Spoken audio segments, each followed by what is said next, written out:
Stories that are coming in.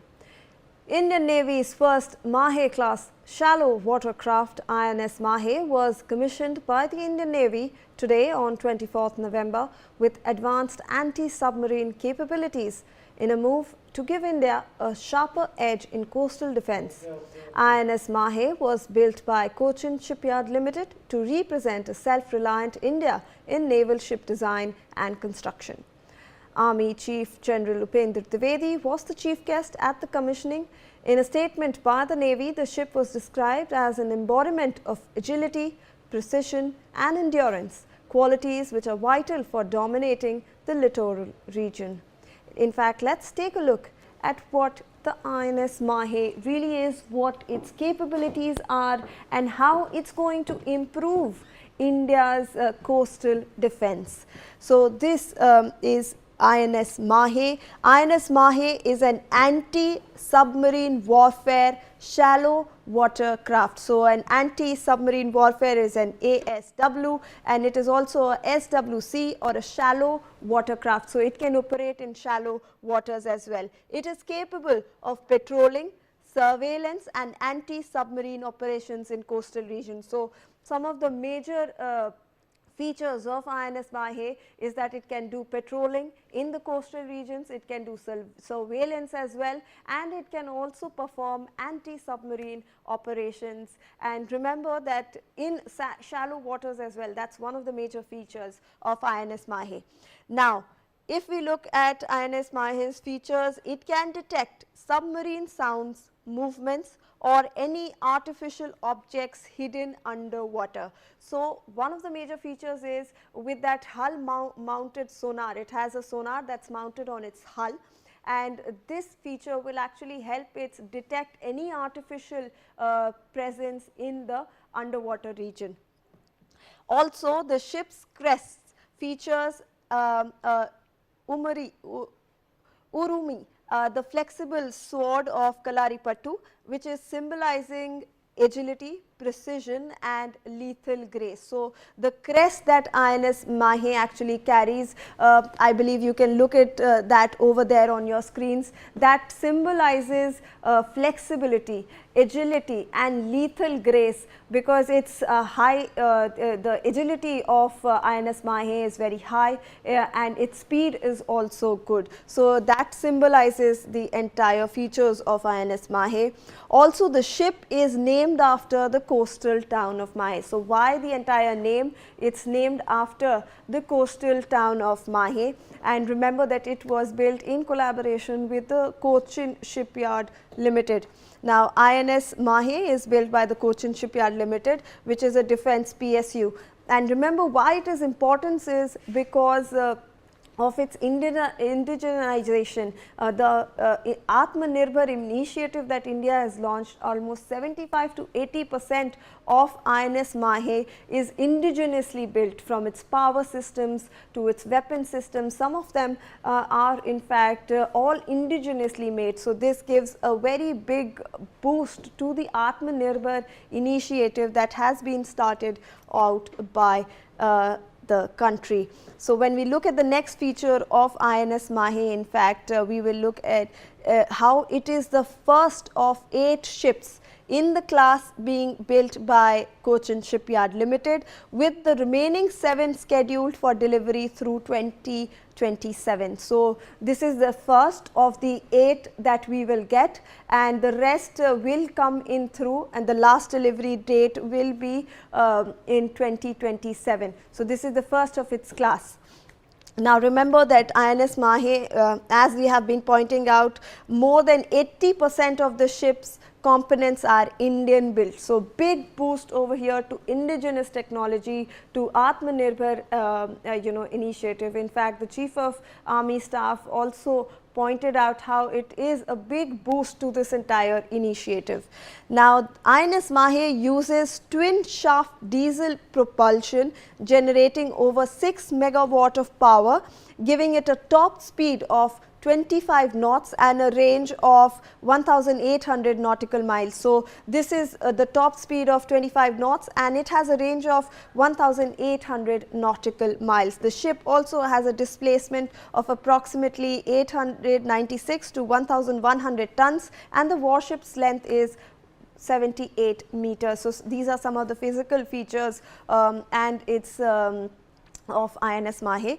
Mahe is equipped with a water jet propulsion system. This provides high speed and improved maneuverability. So that's one of its important features, that it has a good high water propulsion system. Its mission profile includes a littoral ASW dominance, coastal defense and surveillance and protection of offshore assets like ports and choke points. So these are some of its responsibilities and what it will be doing going forward once it's in fact commissioned. Also joining us on the broadcast is former Navy officer Captain Shyam Kumar. Thank you, sir, for joining us on this broadcast. We were just discussing about how this INS Mahe is a big boost to our indigenous program, because it's 75 to 80% of its components are actually indigenously built, sir. Thank you, Shivani. Jai Hind, son of Varuna. INS Mahe, first of all, I would like to congratulate the commanding officer and the crew of the ship on commissioning and joining the mighty fleets of Indian Navy. As you know, INS Mahe has been named after the islands, our coastal towns, Andaman, Arnala, Kadmat, Mahe, Malwan. We had these ships earlier, as you know, naval ships are re-christianed again. So Mahe and Malwan, this class of ships were actually mine countermeasure vessels earlier, and the Arnala class, which you just heard, has been commissioned earlier. They were also bought from Russia. They were anti-submarine corvette ships for the Indian Navy, which have been decommissioned, and now the new ships are coming up. 8 of them are being built at Cochin Shipyard Limited and others at Garden Reach.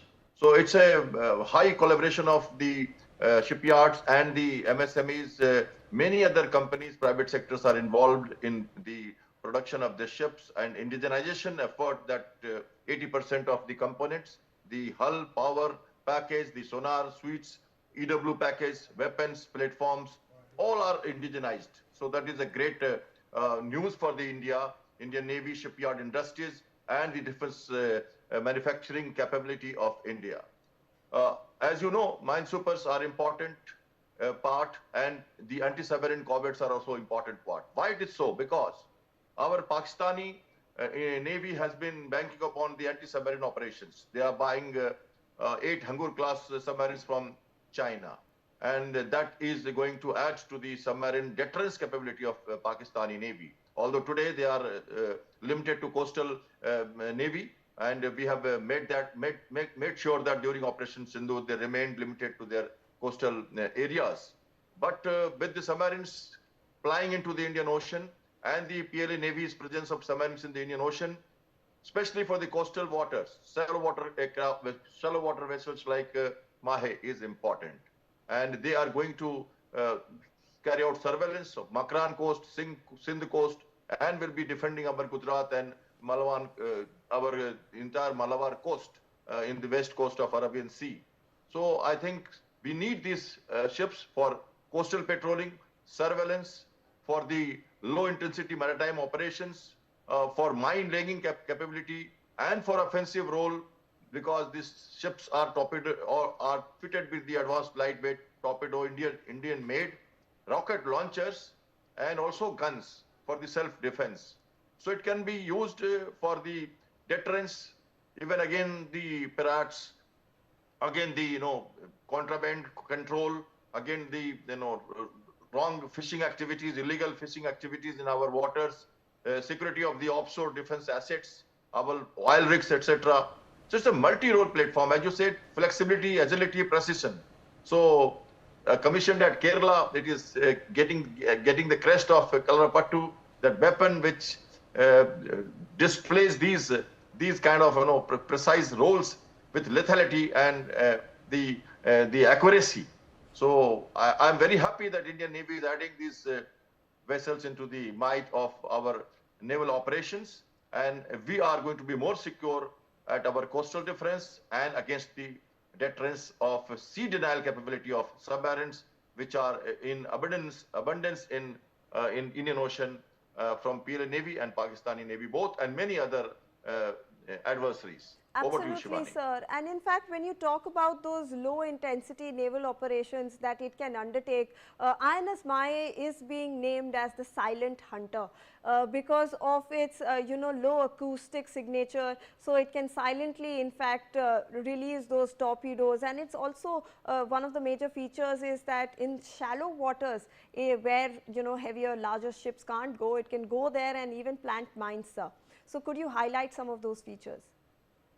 Yes, Makaran coast and Sindh coast of Pakistan, they are shallow areas, and the submarines have to, route through a particular channel, through particular routes from where they can come to deeper waters.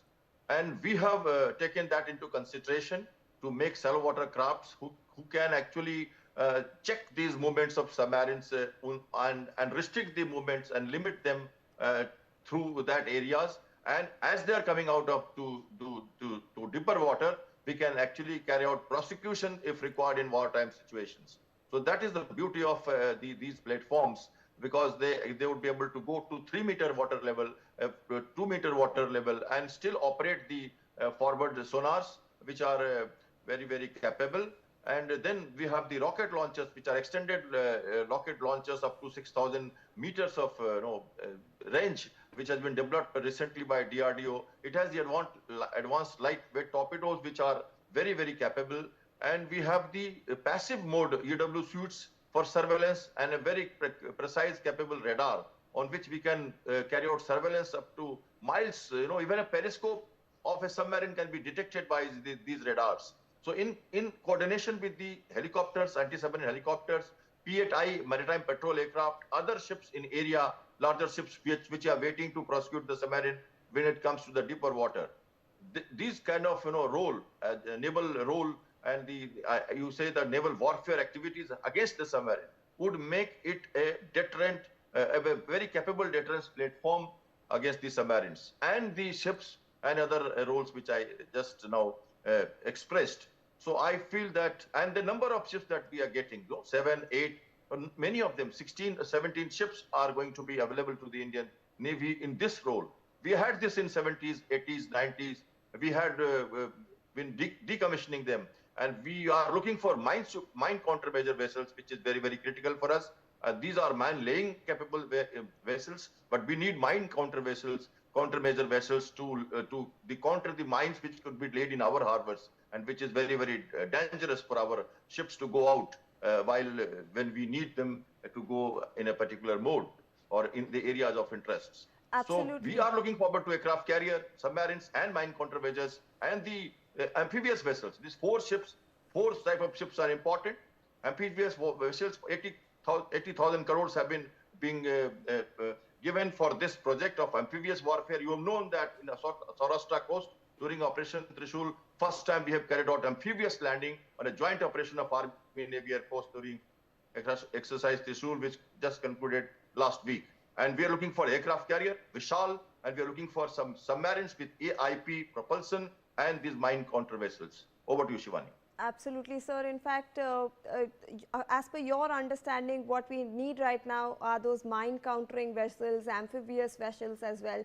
But a quick last word on how significant the commissioning of INS Mahe is, given the circumstances, given like how you highlighted that Pakistan is increasing its submarine fleet, and this is an anti-submarine watercraft, sir. In the international scenario and in Indian Ocean per se, we have to counter the presence of PLA Navy submarines. 30, 40 submarines from many countries are always flying in our area. We have the choke point of Malacca Strait, Sundar Strait. We have the Bal and Mandeb. We have the Gulf Hormuz. These are the strategic locations. 40% of cargo is going through this area, and submarines are lurking at advantageous points from where they can detour the merchant ships. So we have to secure our sea lanes of communication, and for that we need to have the check on these submarines so that they don't position themselves at the strategic routes. So General Upendra Dwivedi's presence at Cochin Shipyard Limited on commissioning itself gives a clear message that Army, Navy, Air Force is move now, and the motive is to secure our seas in a very, very definite manner. And that is the message that world is watching, that our capability, every month we are producing one ship. We are going to have 50 more ships added in next 2-3 years. Our maritime perspective plan is very clear on this. Political will, the support of the people, the understanding of the power of Indian Ocean, the power of seas, protection of our exclusive economic zone, our defense assets on these areas up to 360 kilometers. Shivani, if you have 100%, 100 land, then what 80 is sea also is ours. And we have 7,500 kilometers of coastal line. So we have to understand that India is a maritime power, and unless we secure our sea lanes of communication and continuously flow cargoes to and from, and give the confidence to the seafarers against pirates or any other deterrence at sea in peacetime also, it is important that Indian Navy grows, and in that regard, India is giving its willpower and economy, support, finances, and priorities. So I think Indian Navy is getting its teeth and extending its the pinnacles in the blue water capabilities. Absolutely, sir. Thank you so much for joining us on this broadcast and providing us with those valuable inputs. That's it from us on this bulletin. We are going to slip into a short break.